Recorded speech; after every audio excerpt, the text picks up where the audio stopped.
Instagram mixing tips.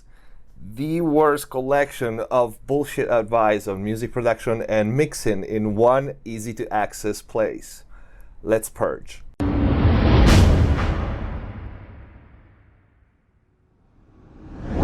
Hello everyone, welcome back to MixbusTv. Hope you're having a great day. If you like the channel, please don't forget to subscribe. Hit the bell icon, check the info box down below for my mixing courses and a bunch of plugin discounts. And if you want to support the channel, we have t-shirts down there and a Patreon page. Let's get to the video. Instagram is arguably the most popular social media platform today. It's immediate, it's easy to build up numbers and followers, not like YouTube. And apparently one way to do it is to post nonsense about mix, mastering, and audio production. You know, those one image mixing tips. The scary part is that that stuff ranks high on the platform.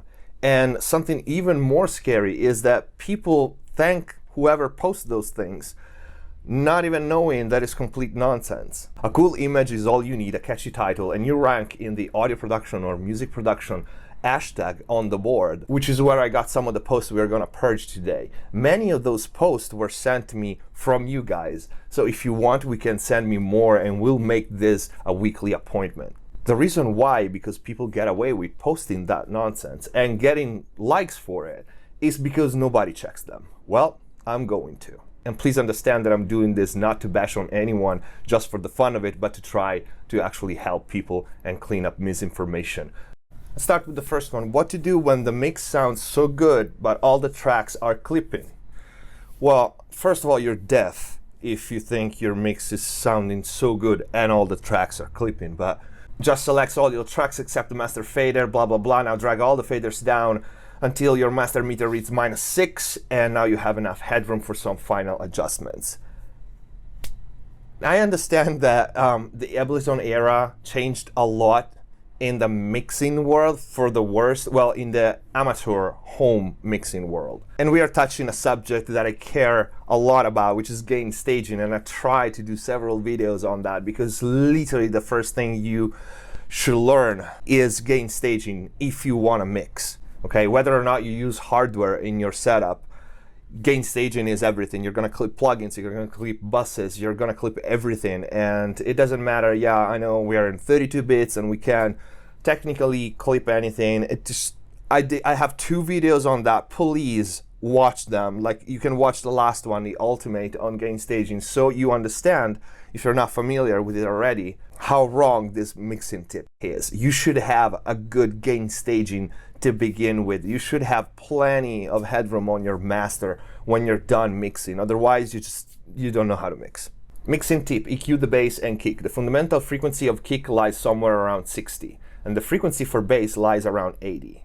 Really? All of them? And again, I understand the electronic music world is a lot different, but kicks can have their fundamental anywhere between 30 and 140. And bass is an instrument that plays notes, so your fundamental will depend on what note the bass is playing. Try using subtractive EQ, as lower frequency can easily muddy up the mix. Sure, low frequency have a lot of energy, but you should also pick your kick and bass accordingly so that you don't have to EQ that much, especially in the low range. The less you EQ, the better. You might want to try sidechain compression, if anything, between kick and bass, instead of removing statically frequencies over there, because that's the power of your mix. If your bass or kick lacks punch or definition, try plugins such RBass to boost frequencies.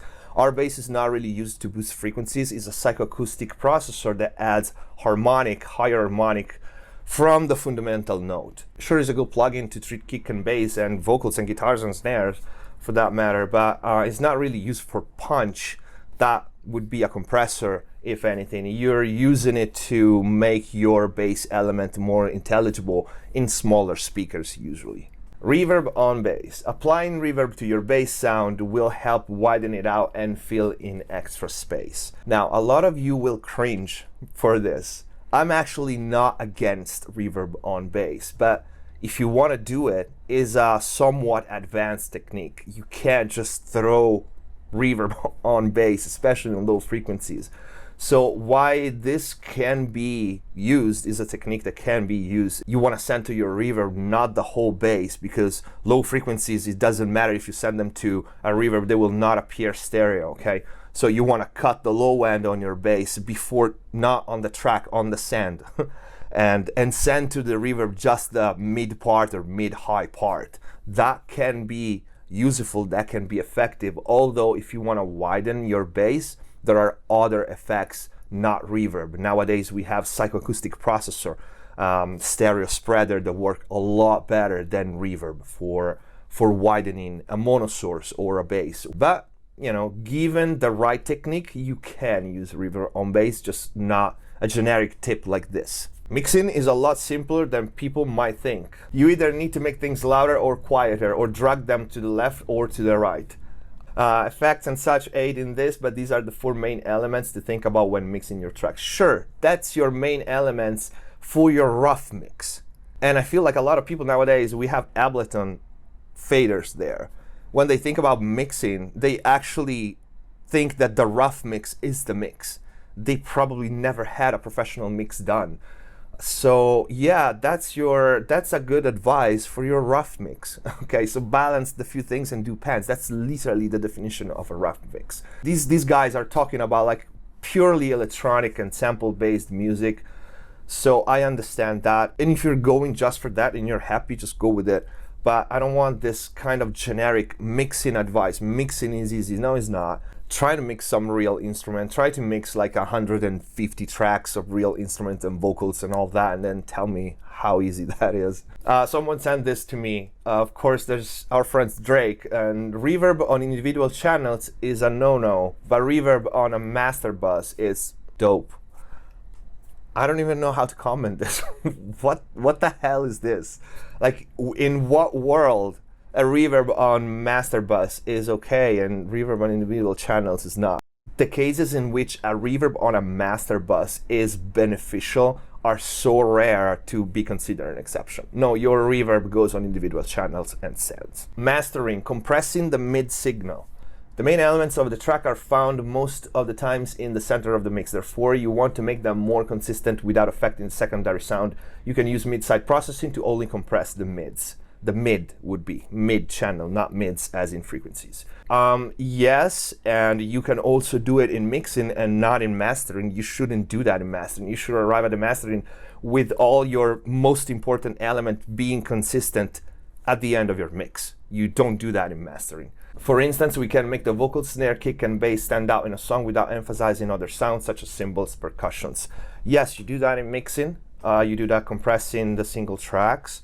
You do that with 2-bus compression. You don't have to rely on mid-side compression to do that. You shouldn't. You use usually mid-side compression to fix something that is wrong, and you just have the mix, like the 2 tracks, and you have to master it. You don't have access to the mix.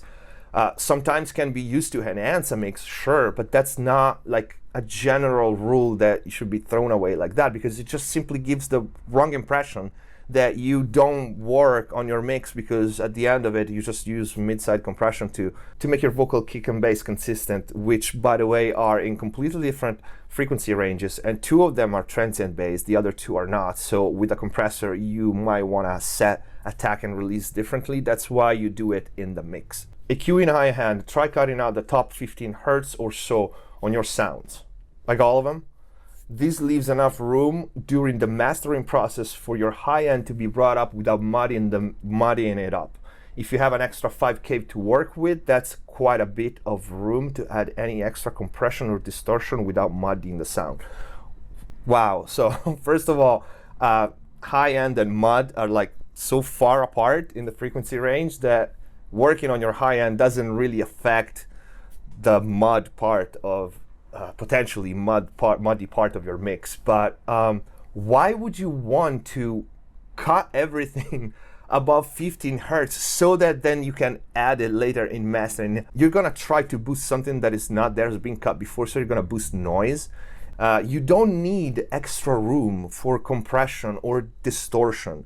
You need headroom on your master bus for that. You don't do that by narrowing your bandwidth. Unless you want your mix to sound not that bright, That's an artistic choice.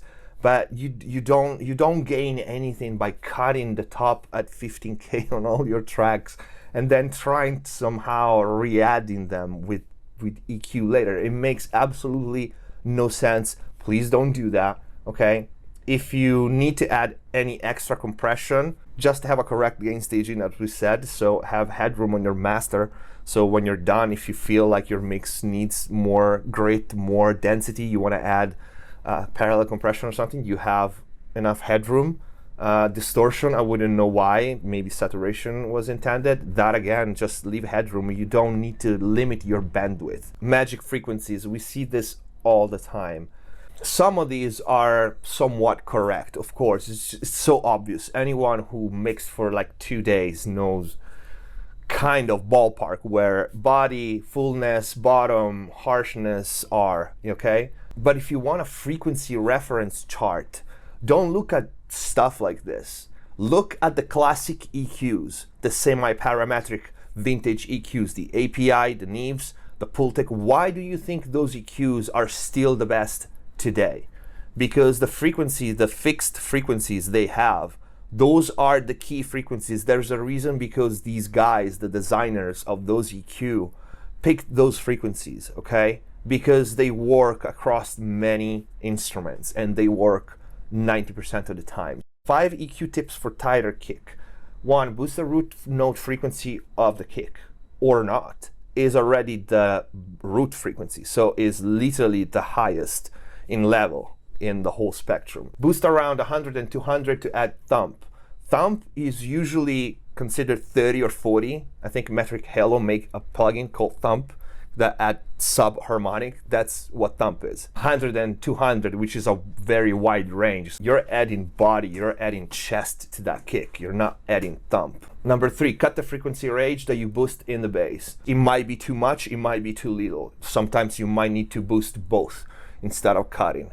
The bass plays notes. The root frequency changes. So either you use a dynamic EQ or you just select your kick and bass so that they work together and you don't have to do stuff like that. Okay, parallel compression on drums. This is not as bad actually.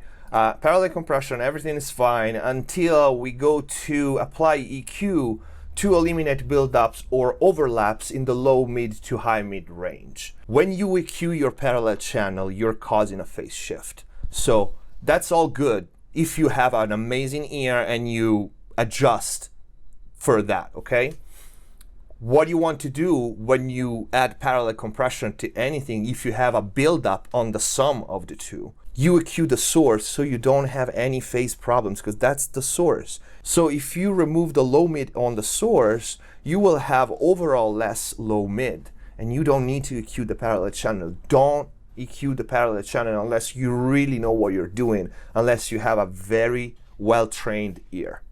The Haas effect, and we're still talking about this, applied in order to get a wide, open, and spacious sound, resulting in a more realistic sense of depth. The Haas effect is the most fake sounding stereo effect out there.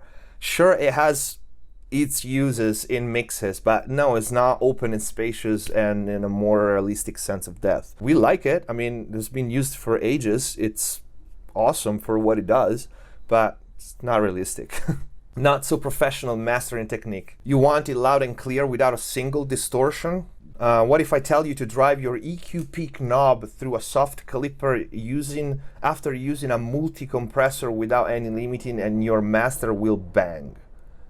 What is that? I don't even know where to start. Any clipping, by definition, will add distortion. That's what a clipper does.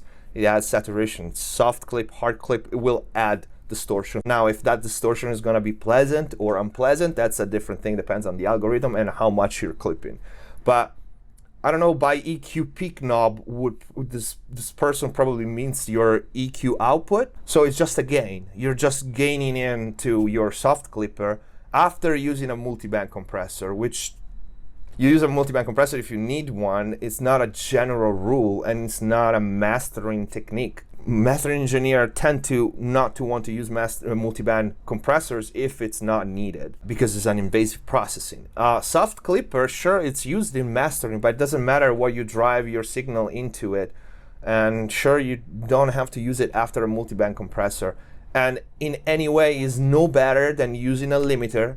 So a brick wall limiter is meant to be transparent. A soft clipper is actually meant to color the sound, which sometimes is exactly what we want, because we perceive things louder if there's some distortion in it. So you don't actually need to reach a higher number and squash the life out of your mix if you add a little bit of tasteful saturation. But just so you know, brick wall limiting is supposed to be more transparent than any clipper. So I think we'll end this first Instagram purge with this one because it's pretty amazing. Tip for songwriters and producers. Number 1, start a label. Easy. Number 2, find 1 or 2 dope artists. Number 3, develop those artists with a new sound, because that's not hard at all. Number 4, release and promote artist music. Okay, makes sense. We'll get back to that. Number 5, break into the industry with a new sound / artist, and you will find success. Okay, so there's one small issue with this. The first 3 points are already pretty hard, but whoever wrote this, between 4 and 5, you kind of miss something in the range of $300,000 to break into the industry, actually to even make a dent in the industry when you want to promote an artist, and also to break the industry with a new sound. That happens like so often. So it's overall a great plan, I think. But yeah, I wish I knew this earlier so I wouldn't have worked this hard. But this is it for this video. Let me know if you want me to do more in the comment down below. Feel free to send me stuff we can check, and we can try to help people out, or at least have fun. If you liked the video, please don't forget to leave a like. Check the info box down below for the mixing courses, plugin discount, follow MixbusTv on Instagram and Facebook. Subscribe if you haven't already. See you next time.